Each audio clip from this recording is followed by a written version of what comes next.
തൃശൂർ കുന്നംകുളം റൂട്ടിൽ മുതുവറയിൽ രൂക്ഷമായ ഗതാഗതക്കുരുക്ക് തുടരുന്നു. റോഡ് നിർമ്മാണ പ്രവൃത്തികൾ പാതിവഴിയിൽ നിർത്തിവെച്ചതാണ് കുരുക്ക് രൂപപ്പെട്ടത്.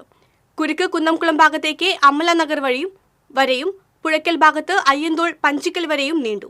വാഹനങ്ങൾ നിയന്ത്രിക്കാൻ നിരവധി പോലീസുകാരെ വിന്യസിപ്പിച്ചിട്ടുണ്ടെങ്കിലും കുരുക്കഴിക്കാൻ സാധിക്കുന്നില്ല. ഇതിനിടയിലൂടെ വഴി തെറ്റിച്ചെത്തുന്ന സ്വകാര്യ ബസ്സുകളും KSRTC ബസ്സുകളും കുരുക്ക് രൂക്ഷമാക്കുകയാണ്.